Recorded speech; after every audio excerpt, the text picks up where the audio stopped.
Data itu mahal, tapi membangun tanpa data akan jauh lebih mahal. Halo, sebentar lagi kalian akan mendengarkan podcast Fantastis. Podcast Fun tanya seru tentang statistik. Kami akan mengemas obrolan statistik menjadi obrolan yang seru. Tentunya hanya bersama BBS Kabupaten Berau.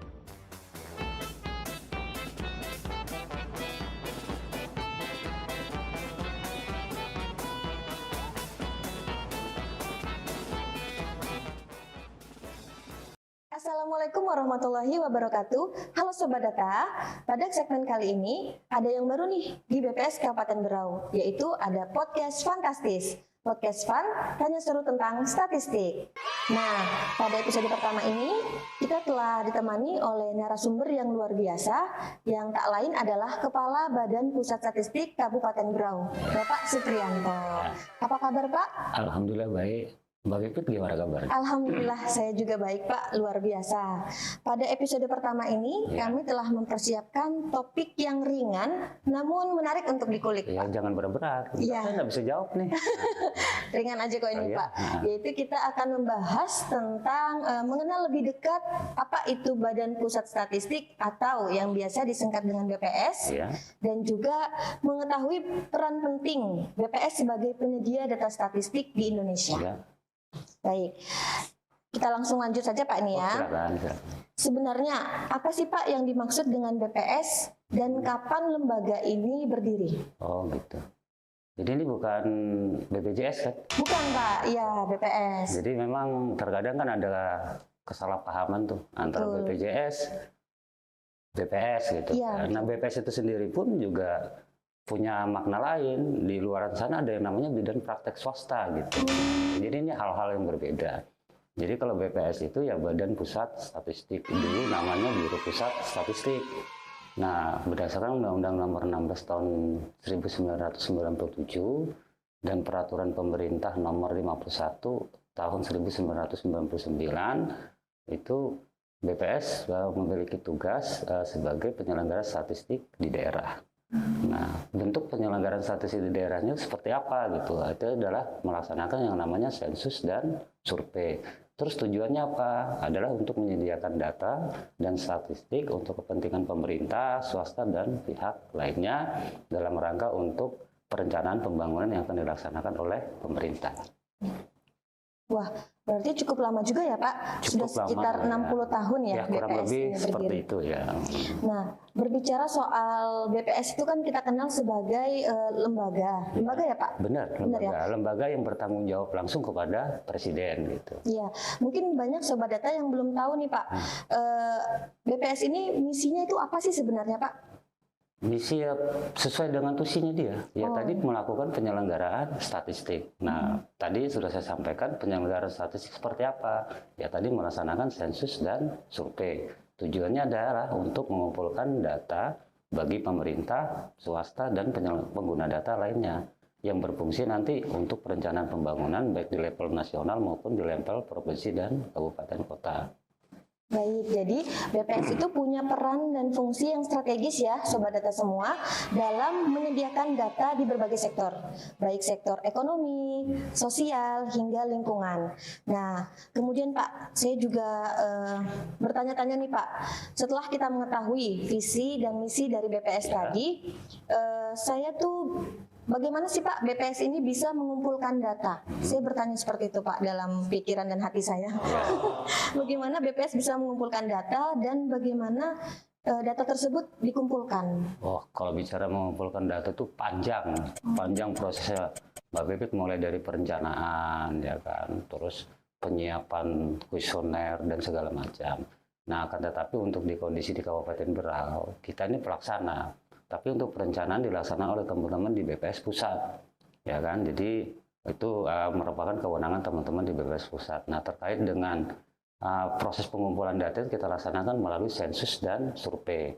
Nah, kalau sensus itu sudah tertuang di dalam Undang-Undang Nomor 16 Tahun 1997. Ada kegiatan sensus yang dilaksanakan oleh BPS itu ada 3 jenisnya, yaitu sensus penduduk, sensus pertanian, dan sensus ekonomi. Sedangkan untuk survei itu ada beberapa jenis survei yang dilaksanakan seperti Sakernas, Susenas gitu kan, atau survei-survei lainnya sesuai dengan kebutuhan pemerintah. Nah, mekanisme pengumpulan datanya seperti apa? Ya, kita laksanakan pendataan yang door to door ke rumah tangga, ada yang bersifatnya sensus, mendatangi seluruh responden atau seluruh rumah tangga, ada yang bersifat survei itu sampel. Jadi tidak seluruh rumah tangga yang kita datangi, tapi kita hanya mengambil uji petik di beberapa rumah tangga yang nanti hasilnya akan kita lakukan pengolahan data, terus kita lakukan perhitungan untuk menghitung indikator-indikator tertentu. Baik, jadi ada 3 nih ya Pak kegiatan utama di BPS. Sensusnya ya. 3 sensusnya ya. Ya. Yaitu ada sensus penduduk, sensus pertanian dan sensus ekonomi. Sobat Data. Perlu saya tambahkan, jadi kalau untuk mengenali daripada 3 sensus itu, Sobat Data bisa mengenali melalui ciri tahunnya. Jadi kalau tahunnya berakhiran 0, itu dia pelaksanaan daripada sensus penduduk. Tapi kalau dia berakhiran 3, itu pelaksanaan daripada sensus pertanian. Contoh 2023 kemarin kita baru melaksanakan sensus pertanian. 2013, 2003 gitu. Nah, 2020 kemarin kita melaksanakan sensus penduduk. Dan ada yang satu lagi yang berciri angka 6. Nah, kalau angka 6 itu pelaksanaan daripada sensus ekonomi gitu. Berarti sebentar lagi kita akan menuju sensus ekonomi nih Pak. Benar sekali gitu. Baik. Sobat Data semua ini juga ada pertanyaan lagi nih Pak. Mungkin karena teman-teman Sobat Data di rumah itu sering mendengar sensus penduduk Pak. Ya. Tidak asing bagi Sobat Data semua. Apa sebenarnya pentingnya sensus penduduk itu bagi kebijakan pemerintah Pak? Jadi kan pemerintah itu butuh yang namanya pembangunan, objeknya itu kan penduduk. Nah, pemerintah butuh informasi terkait dengan berapa sih jumlah penduduk Indonesia ini gitu, atau berapa sih jumlah penduduk Kabupaten Berau. Nah, dilakukanlah yang namanya pendataan sensus penduduk, yaitu tujuannya dalam menghitung penduduk. Ya, baik yang dia itu ada 2 konsep, de facto dan de jure. Nah, kalau bicara yang de jure itu yang memang dia bertempat tinggal dan beradministrasi di Kabupaten Berau ini gitu. Tetapi ada yang penduduk de facto. Nah, penduduk de facto ini bisa jadi orang luar yang pindah ke Berau tapi belum mengurus dokumen administrasi kependudukan di wilayah Kabupaten Berau. Nah, kenapa itu harus dihitung? Karena dia berkaitan dengan kondisi kebijakan yang akan dibuat ke depan gitu. Karena kan penduduk-penduduk ini tentunya kan juga memiliki hak ya untuk menikmati fasilitas yang disediakan pemerintah, baik oleh pemerintah pusat maupun pemerintah daerah. Contoh di pendidikan, di kesehatan, atau mungkin di bidang-bidang lainnya. Nah, selain daripada menghitung jumlah penduduk, juga pelaksanaan sensus penduduk itu untuk memperoleh informasi terkait dengan karakteristik penduduk itu sendiri. Seperti apa nanti kondisi pendidikannya, gitu, kondisi nanti perumahannya, kesehatannya, gitu. Itu yang perlu dikumpulkan, termasuk juga untuk menghasilkan indikator terkait dengan fertilitasnya seperti apa, mortalitasnya seperti apa, termasuk melihat pola migrasi penduduknya seperti apa. Nah, itu jadi banyak hal sebetulnya yang dicakup daripada pelaksanaan sensus penduduk itu yang sangat bermanfaat bagi perencanaan pembangunan ke depannya yang akan dilaksanakan oleh pemerintah pusat maupun provinsi dan kabupaten. Wah, menarik sekali ya Sobat Data. Dari hal yang disebutkan tadi, bisa kita tangkap bahwa data itu sangat vital, sangat penting. Betul perannya sekali. Untuk perencanaan dan pembangunan. Nah, makanya itu ada istilah Mbak Pipit yang namanya data itu mahal. Ya kan, data itu mahal, tapi membangun tanpa data akan jauh lebih mahal. Kenapa? Karena akhirnya kita tidak punya tujuan. Fokusnya kemana perencanaan mau kita arahkan gitu. Tapi dengan data kita paling tidak tahu, ini yang perlu kita lakukan perbaikan, di bidang ini perlu tingkatkan di ininya, kan seperti itu. Nah, saya tertarik nih Pak, melihat data yang dihasilkan oleh BPS ini turut andil dalam perencanaan dan kontribusi untuk pembangunan Indonesia. Tapi bagaimana sih Pak BPS ini memproses data setelah pengumpulan data? Jadi dia gini Mbak Pipit, dalam proses pengumpulan data, itu kan bukan sekedar dikumpul, tapi ada proses pengolahan sebagai proses lanjutan. Nah, di proses pengumpulan data itu sebelum petugas mengumpulkan data, kita melakukan pembekalan dulu. Kenapa pembekalan itu perlu dilakukan? Ya tadi tujuannya adalah agar pada saat pendataan, si petugas memahami maksud dan tujuan dari pendataan itu, serta konsep-konsep yang digunakan di dalam masing-masing variabel yang ada di dalam pendataan itu. Itu yang pertama harus kita lakukan. untuk memastikan bahwa yang dilakukan oleh petugas sudah sesuai SOP daripada tujuan surveinya.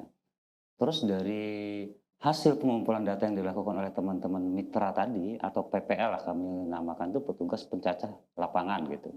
Nah itu dilakukan pengolahan data oleh tim IPDS yang ada di BPS Kabupaten Berau ini gitu. Jadi proses pengolahan data itu meliputi editing, coding gitu sampai termasuk validasi kan seperti itu. Itu yang ini tahapan-tahapan terkait dengan proses pengolahan data. Nah di BPS itu ada sistem pendataannya, ada yang menggunakan PEPI dan ada yang menggunakan KEPI.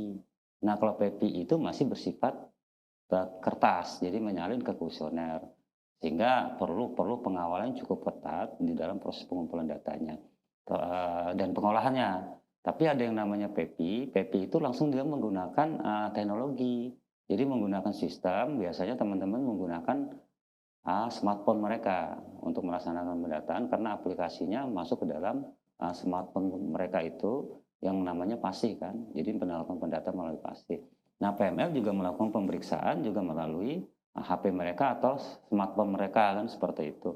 Untuk mengecek apakah data yang dilakukan oleh petugas tadi itu udah tepat sasaran atau sudah sesuai konsep apa tidak. Contoh, ketika bicara apa namanya variabel semuanya pendidikan gitu. Pendidikan itu kan ada kelompok atau usia sekolah ya. SD 7 sampai 12, SMP 13 sampai 15, SMP 16 sampai 18 tahun. Nah, tiba-tiba ada usia 11 tahun tapi sudah kelas 2 SMP. Nah, itu perlu dilakukan pengecekan. Nah, itu baik untuk pendataan yang bersifat PEPI maupun KEPI. Nah, petugas pemeriksa wajib memastikan tuh apakah kondisinya udah benar di lapangan apa tidak. Khawatir si petugas itu salah input. Seperti itu. Sama nanti bahasanya dia tidak pernah sekolah, tapi kalau tiba-tiba muncul ada ijazah di situ kan. Nah, itu perlu dipastikan. Nah, hal-hal seperti itu kenapa dilakukan BPS ya tadi dalam rangka menjaga agar pendataan dilakukan itu benar-benar bisa menghasilkan data yang berkualitas. Karena yang namanya program pengolahan itu sangat bergantung dari inputannya. Kalau inputannya bagus, maka indikator yang dihasilkan juga akan bagus. Seperti itu. Baik, berarti BPS ini telah melakukan proses yang kompleks ya Pak? Sangat kompleks gitu, sangat kompleks dan sangat panjang gitu. Jadi pendataan 1 bulan tidak serta-merta selesai 1 bulan selesai. Ya. Bisa jadi mungkin ada 3 bulan lagi proses pengecekan data itu.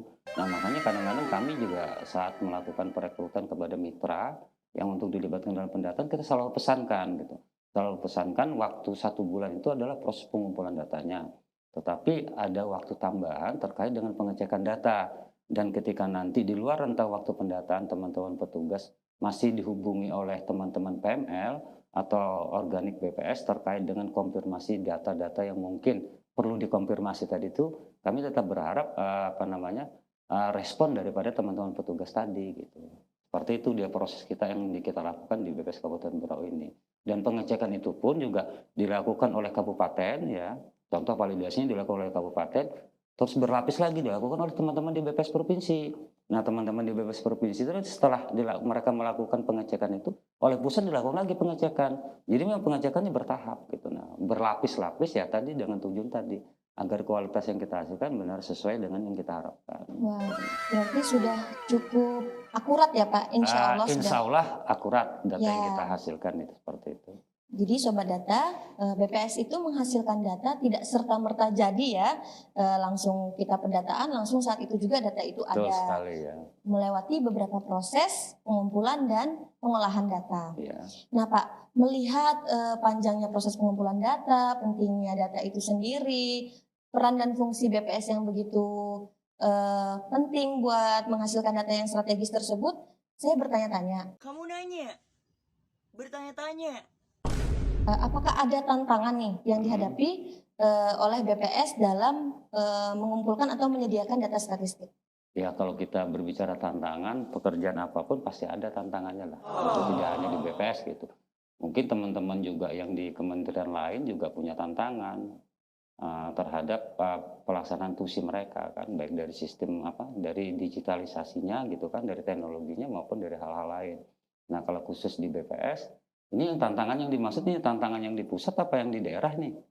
Mungkin bisa satu persatu Pak Oh, secara satu persatu ringkas ya? ya. Oh, satu persatu. Kalau anu kan kita bahas yang di daerah aja ya, Boleh gitu boleh kan. yang di Kalau di daerah pusat aja. tuh mungkin Terlalu teman-teman di kompleks pusat ya. lah, terlalu kompleks lah gitu kan. Nah yang di daerah, ya kalau kita kan model liberal, tantangan terberat kita kan geografisnya. Geografisnya karena masih banyak wilayah-wilayah di kita yang memang membutuhkan perjuangan tinggi. Contoh di wilayah Kelai gitu kan, terus di pedalaman Segah itu membutuhkan perjuangan tinggi karena memang akses jalannya itu masih ada beberapa wilayah yang sangat terbatas. Harus menyeberang melalui sungai gitu kan, harus melalui jalan yang belum teraspal atau bahkan ada jalan setapak. Terus ada juga di wilayah kita yang wilayah pulau, kayak Pulau Derawan, Maratua itu kan, dan itu sangat bergantung dari musim gitu. Nah, karena pada musim tertentu ketika ada gelombang juga kita mungkin berpikir juga kan gitu. Nah, karena kan selain melaksanakan tugas kita tetap berpikir terhadap keselamatan kan gitu. Jadi itu yang perlu kita pertimbangkan. Makanya kami juga di BPS Kabupaten Berau itu setiap pelaksanaan kegiatan survei itu namanya menyusun yang namanya mitigasi resiko. Nah, mitigasi resiko itu bertujuan. Nah, contoh kalau kita dari alam ya, kita berpikir, oh bagaimana ini bisa masuk ke wilayah Kelai? Oh dia lagi musim hujan apa enggak? Nah kita cari dulu informasi. Jangan sampai kita sampai ke titik sana tiba-tiba balik. Nah kalau di BPS itu kan permasalahan kita kan juga dibatasi dengan anggaran. Jadi tidak bisa kita apa namanya berangkat pulang tidak bisa. Tapi memang butuh perencanaan yang matang sehingga begitu kita sampai di sana bisa kita laksanakan secara maksimal. Demikian juga yang kayak di wilayah pulau kita perlu informasi. Sebelum menugaskan tuh perlu informasi-informasi kondisi lautnya seperti apa. Apakah musim gelombang apa tidak, kan seperti itu. Karena kami kan juga jangan sampai lah nanti teman-teman petugas itu melaksanakan tugas tapi ada bahaya yang mengancam. Dan saya juga sebagai pimpinan terkadang kepada teman-teman itu begitu mereka masuk, itu saya pantau. Saya pantau posisi sudah di mana gitu kan, nah, sudah sampai di tempat apa enggak. Nah, kirim WA hari ini atau informasi hari ini mungkin 3-4 hari baru ada balasan. Tapi begitu ada balasan ya kita juga merasa plong ya, merasa plong artinya oh aman nih petugas saya atau aman nih pegawai saya di posisi itu gitu kan. Itu yang ini, itu yang pertama dari sisi geografis.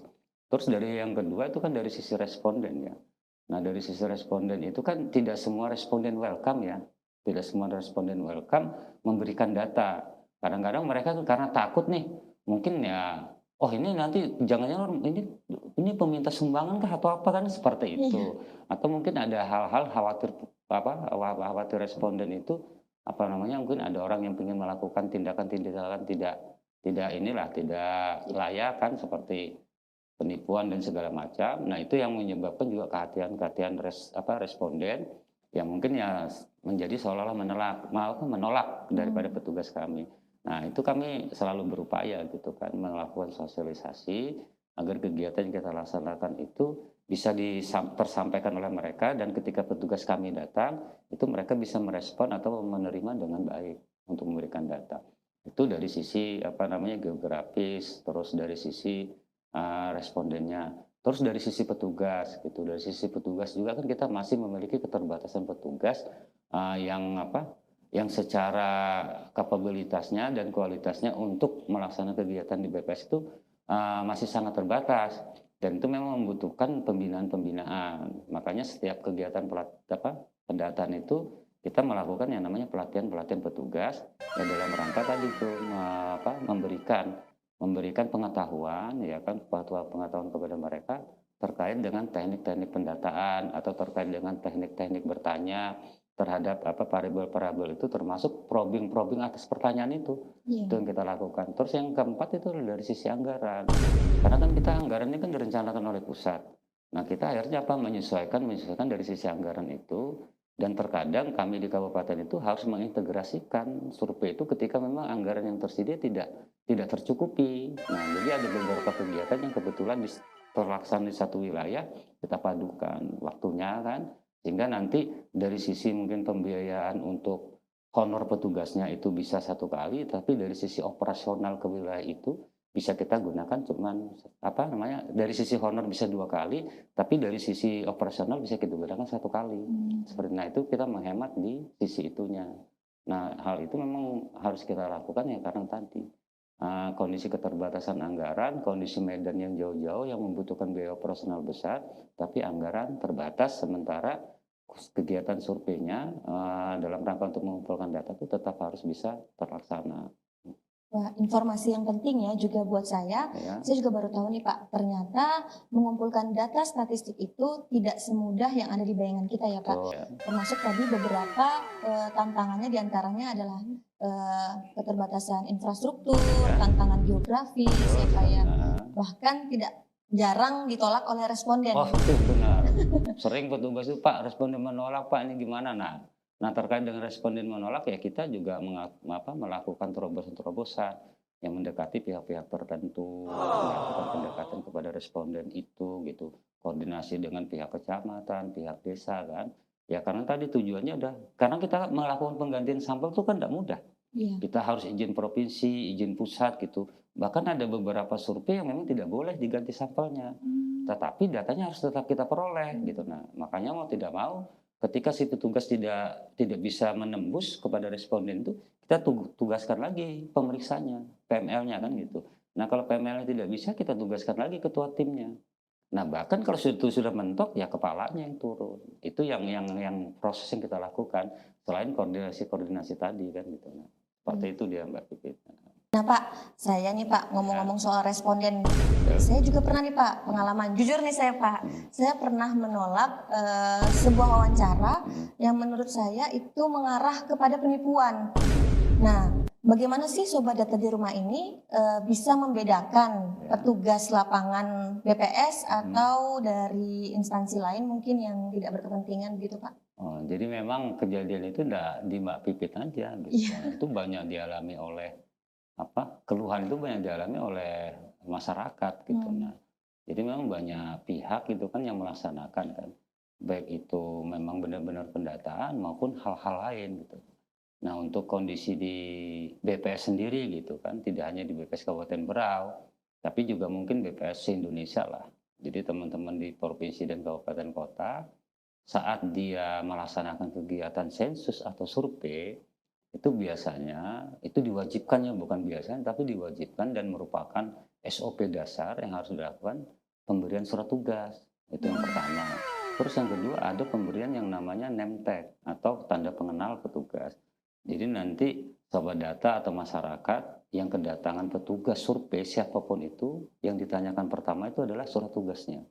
Nah, kenapa perlu menanyakan surat tugas? Untuk memastikan bahwa petugas itu memang karena petugas itu memang untuk kepentingan pemerintah atau hal lain gitu. Nah, dengan surat tugas itu jelas tertuang dalam rangkanya apa. Oh, melaksanakan pendataan Susnas, melaksanakan pendataan Sakernas, atau melaksanakan sensus penduduk, sensus ekonomi, atau sensus pertanian.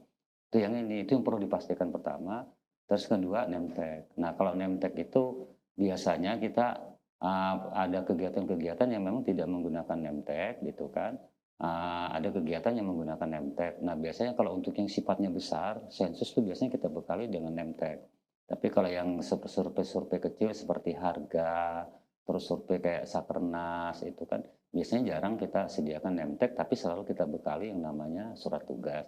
Jadi sekali lagi saya sampaikan, kalau ada petugas pendata atau orang datang ke rumah Bapak dan Ibu sekalian terkait untuk melaksanakan pendataan, itu pastikan dulu surat tugasnya.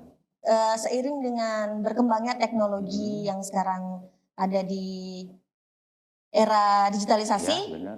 saya mau tahu nih Pak, apakah BPS juga memanfaatkan digitalisasi itu sendiri ya Pak?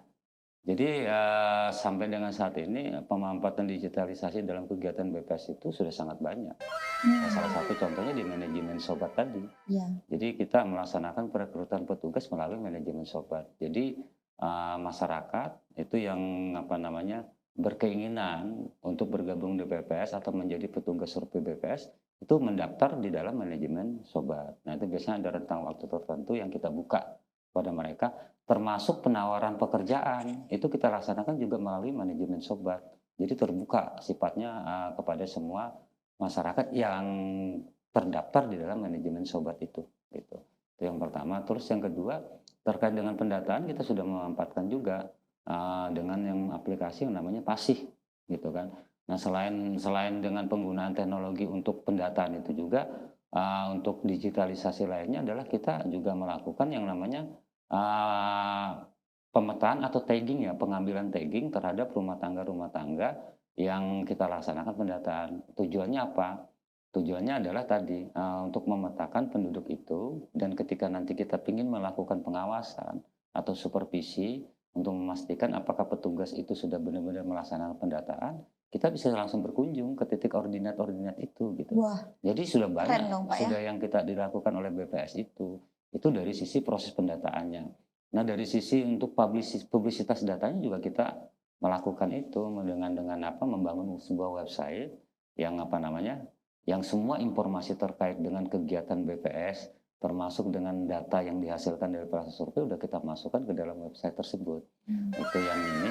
Terus ada beberapa aplikasi-aplikasi pendukung seperti Alstat itu, atau di BPS Berau itu juga memanfaatkan namanya WhatsApp itu sebagai layanan data, merupakan bagian dari pemanfaatan digitalisasi itu. Jadi untuk hal-hal tersebut sebetulnya udah banyak yang dilakukan oleh BPS dalam rangka untuk peningkatan pelayanan melalui digitalisasi itu. Luar biasa sekali ya teman-teman, BPS ini sudah melakukan transformasi digital ya. Jadi tidak ketinggalan zaman ya bahasanya. Insya Allah tidak sekarang. ketinggalan Iya, zaman. Pak. Karena memang tuntutan ya, Iya. tuntutan pemerintah dan tuntutan teknologi. Makanya juga teman-teman organik BPS sendiri maupun teman-teman mitra pelan-pelan juga kita ajak untuk melek teknologi itu. Karena memang ya kita tidak bisa menghindari masa itu kan. Ini udah masuk masanya di digitalisasi mau tidak mau.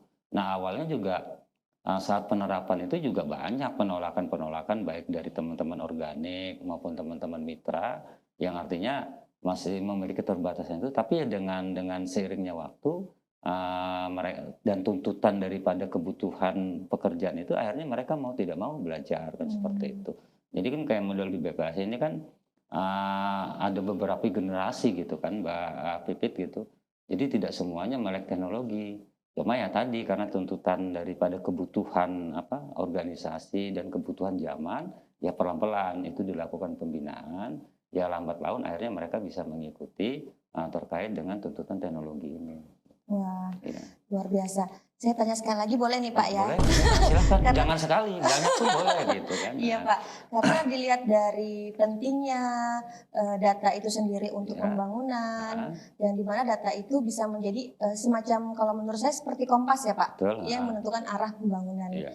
negara ini. Nah, bagaimana Sobat Data ini bisa mengakses data yang disajikan oleh BPS itu Pak? Oh, terkait dengan akses data. Tadi Iya. sudah saya sampaikan dengan saat pemanfaatan digitalisasi kan. Jadi kita semua informasi kegiatan dan informasi data yang kita hasilkan melalui sensus dan survei itu kita muat dalam sebuah wadah yang namanya website. Nah, website ini mulai dari BPS pusat maupun BPS provinsi dan BPS kabupaten kota sudah terkoneksi gitu. Nah, kalau untuk BPS pusat bisa diakses melalui bps.go.id. Tapi kalau untuk BPS provinsi itu bisa diakses melalui kaltim.bps.go.id. Nah, kalau untuk Kabupaten Berau bisa diakses melalui beraukap.bps.go.id seperti itu. Dan ini semua kabupaten kota atau BPS di kabupaten kota dan provinsi se-Indonesia udah tersedia website tersebut dan itu terkoneksi ke dalam di BPS pusat seperti itu. Nah, selain itu mungkin saya tambahkan daripada nanti saya ditanya lagi kan sama Iya, Pak Pipit Pak. gitu. Nah, saya tambahkan selain dengan menggunakan website itu, kita juga layanan data kita laksanakan melalui sosialisasinya melalui ada yang namanya Instagram gitu kan, ada yang namanya Facebook, ada yang namanya YouTube. Kenapa kita lakukan itu ya tadi dalam rangka untuk memberikan transparansi dalam pelayanan publik yang memang itu menjadi tuntutan saat ini gitu kan. Jadi hal-hal itu memang kita upayakan sehingga informasi yang kita lakukan, kegiatan yang kita lakukan, pendataan yang kita lakukan, informasinya bisa tersampaikan kepada masyarakat.